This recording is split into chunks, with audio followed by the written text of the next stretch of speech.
I reconnected with a girl I had broken up with back in school after an incident.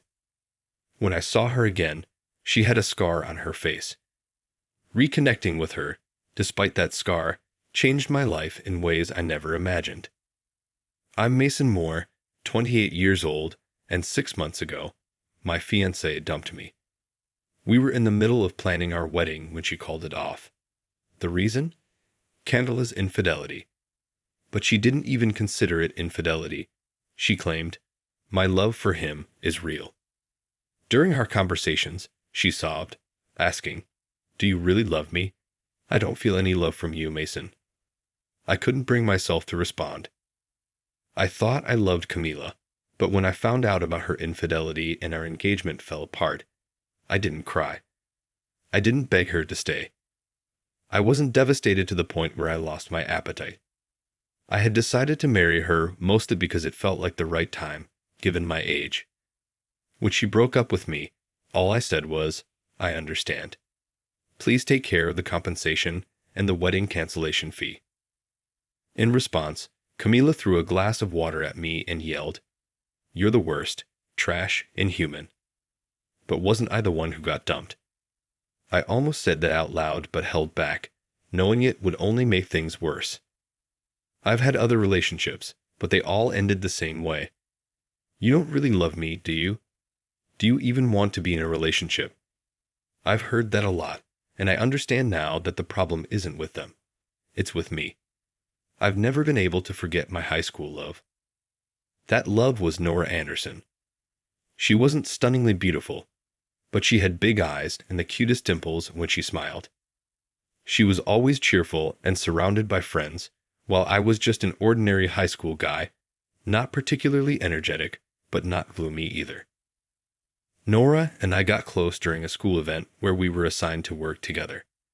Through our conversations, I found out she, like me, came from a single-parent household. Back then, I was in a rebellious phase and often clashed with my mother, blaming her for our financial struggles. But Nora was different. She deeply cared for her mother and believed that supporting each other was just part of life, even if it was tough. Talking to Nora made me feel childish for being rebellious. As I spent more time with her, my attitude towards my mother softened and the tension between us eased. My resentment and anger faded, and being with Nora made me feel lighter. We were together from the end of our freshman year until our senior year of high school. I thought we'd always be together, maybe even get married someday. But we broke up right before exams. If one of us had found someone else, or if we had simply grown apart, I might have moved on. But there was a reason for our breakup that I just couldn't accept. So maybe that's why I can't forget about Nora, even 10 years later, after becoming a working adult. I heard from a high school friend that Nora had married an elite businessman and was a stay-at-home wife. I was relieved that she was happy, but I remember feeling empty because I was the only one still hung up on Nora. But now, at 28, I can't keep in touch with her, see her, or talk to her. I thought that my unresolved feelings for her would continue to smolder in my heart. It was on an afternoon when the company was closed that things changed. I had spent the whole morning living a lazy life and finally got out of bed in the early afternoon. I took my suit to the dry cleaners, but since it was a weekday, my usual dry cleaner was closed for the day. I had no particular preference for that store, so I visited a different dry cleaner than usual. As I stood in front of the register, I stopped in my tracks when I saw the clerk. Though she was wearing a mask, her eyes and features looked just like my high school sweetheart, Nora, whom I had parted ways with. But surely, after 10 years, I wouldn't expect to randomly bump into her. I assumed that I had only thought it was Nora because I had been reminiscing about our high school days and saw a woman who resembled her. But then I saw Nora's name clearly written on her name tag. Our eyes met, and I was sure. "Nora, is that you?" Nora nodded slightly in response to my question. Even with her mask on, I could see her eyes narrowing as she smiled. "Mason, long time, no see." Her laughter and voice were unmistakably Nora's. My unforgettable first love. But Nora still had the same last name as in high school, and there was no ring on her left hand. However, I knew that suddenly asking, "Did you get divorced?" would be incredibly rude. "Nora, what are you doing here?" "I work here. Dry cleaning. Can I take it?" Realizing I had been staring at Nora while holding onto my suit, I finally handed it over. Nora took the suit and processed it. All the while, she carried the conversation for me, who couldn't say a word. "Nice suit. You must work for a great company. Wow, Mason, you've grown up." "I'm just a regular office worker." "Do you live around here?" "I'm about a 10-minute walk away. I live nearby too."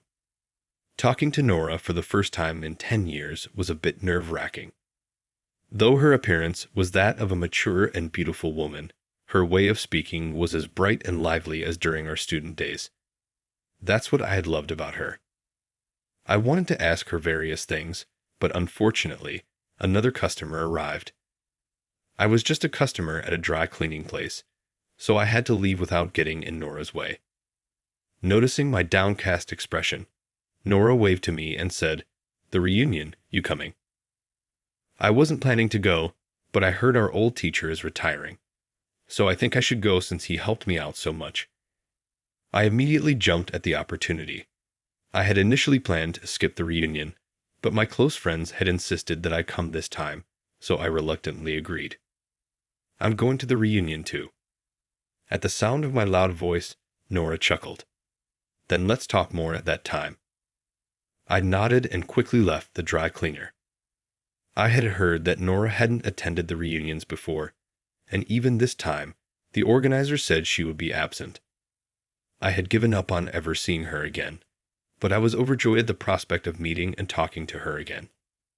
The day of the reunion arrived, and Nora came to the venue still wearing a mask. I had thought she might have had a cold when I saw her at the dry cleaner, but I wondered why she was still wearing a mask that day. I was watching Nora from a distance, but she noticed me looking and waved at me. I thought this was my chance to talk to Nora and approached her, but there was someone who spoke to Nora before me, Natalie Jackson, wearing a flashy colored dress.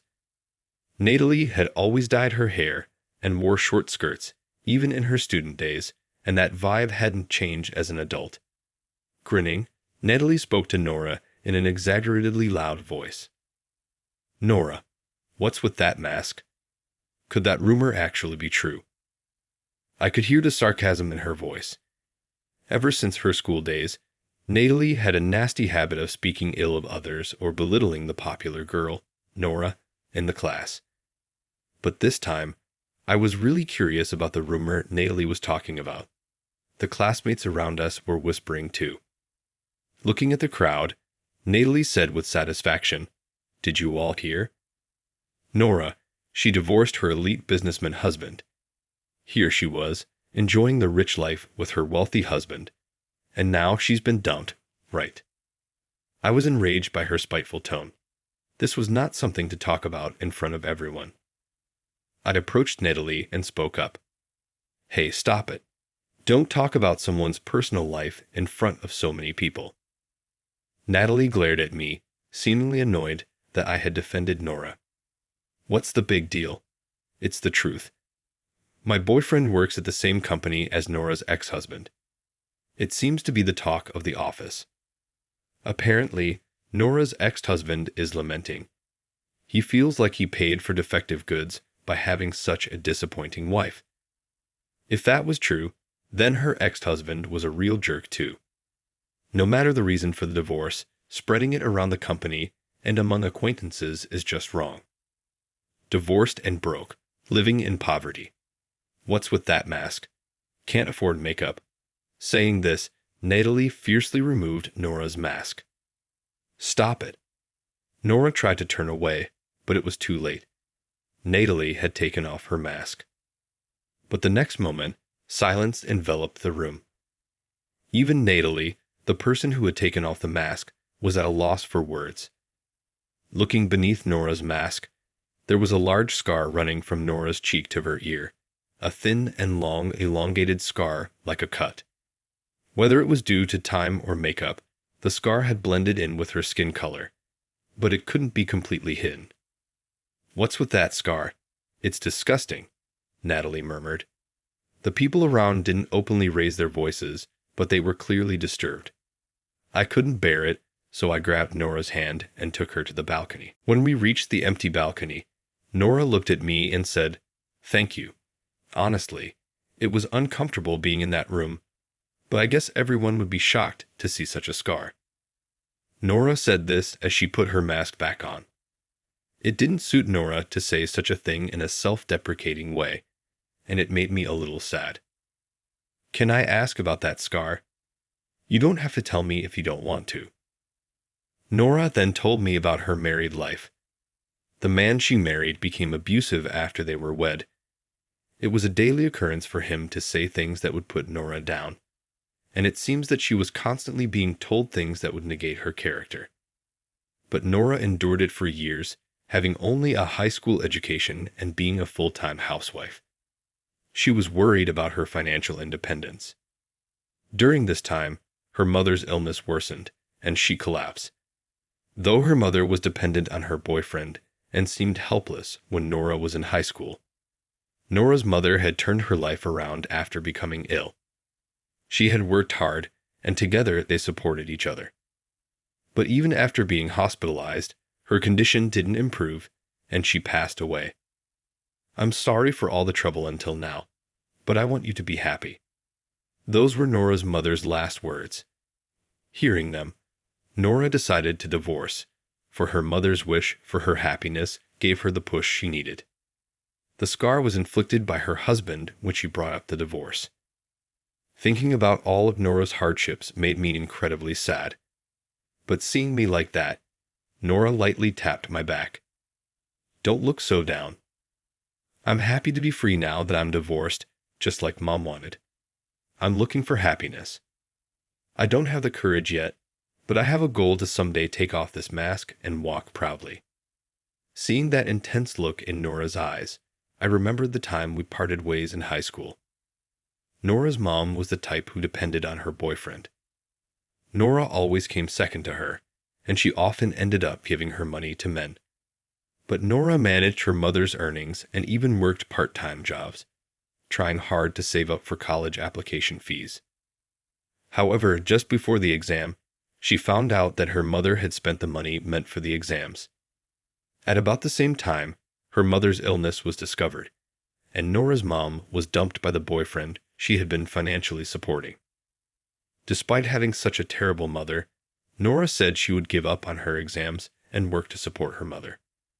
Of course, I was totally against it. "That mother of yours is awful. Just leave her." I remember saying that. I thought she should just leave her mother, live alone, save some money, and go to college, even if she had to take out student loans. But Nora didn't abandon her mother. "She's my only family," she said. I understood how Nora felt, but I just couldn't agree with her.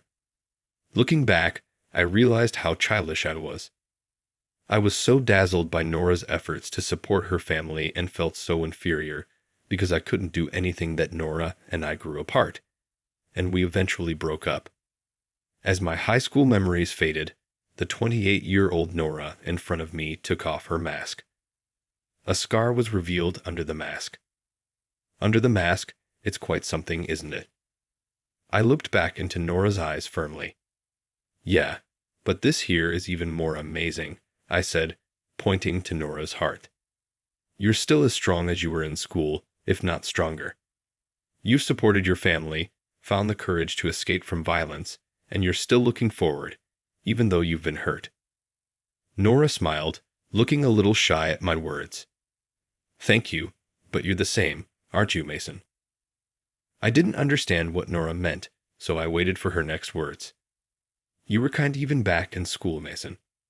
Remember when you defended me from my friends when they teased me about my mom?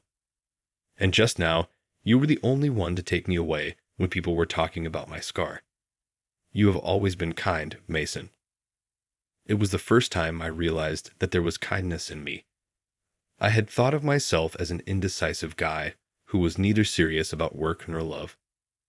I never even considered that I could be kind to others. I remember when we were dating in school. Nora continued, we used to hold hands a lot. Do you remember? Of course I remembered. Nora and I used to share our anxieties and little joys and happiness by holding hands. I gently held Nora's hand. Her hand was just as small and white as it had been 10 years ago. I almost cried at the warmth I felt after 10 years, but I held back. I told Nora about my current situation, holding her hand, that I couldn't get serious about love or work, that I was living without any goals. That's why my engagement was called off. I wasn't looking for advice or comfort. I just wanted Nora to listen. I wanted her to know who I am now, even if it meant only exposing my pathetic self. After listening, Nora smiled a little. You're still careless when it comes to yourself. Let me, your first girlfriend, tell you something good. I nodded, enchanted by Nora's smile. You, Mason, can work harder and have more fun when you think of others rather than yourself. So how about trying hard for me from now on? I thought I'd like to be together with you again after our reunion, Mason. What do you think? We had somehow understood each other's feelings since we held hands. I love you, Nora. I've loved you all these 10 years. Nora blushed at my confession. Then work hard to be with me. Will you love me seriously? As for work, I want you, Mason, to be devoted to a job you're passionate about. Living a self-indulgent life is a waste. Let's think about our future so that we can live our lives laughing together. I nodded at those words. From now on, my life won't be alone, and just thinking that made me feel somehow optimistic. From that day, Nora and I started dating again. The first thing we did was job hunting. I had been aimlessly doing a job I didn't want to do, and at work, there was my former fiancé. I didn't really care and continued working as I was, but I wanted to make a break from the unmotivated days and life I had been living. Although the salary was a bit lower at my new job, I found a sense of purpose. Since starting dating with Nora, my private life also became fulfilling. Before, on my days off, I used to shut myself in without even opening the curtains, but I began to go out more by accompanying Nora in her hobby of hiking. I even gained a little muscle and became interested in healthy eating. 2 years after we started dating, Nora and I got married, and now we have a child and live together as a family of 3. Nora's facial scars have faded, and she's not wearing a mask now. Her emotional scars have healed, and she's enjoying raising our child. Recently, I received a report from Nora that she's pregnant with our second child. I want to make a lively and fun family, don't I? Looking at Nora's smiling face, I naturally smiled too.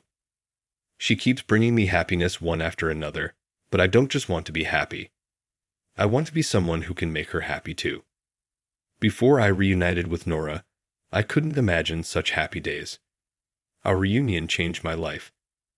I want to cherish the happy times with my family without forgetting my gratitude to her. How was today's story? Your channel subscription and hitting the like button will be an encouragement for our creative activities. We look forward to receiving comments from you. See you in the next video.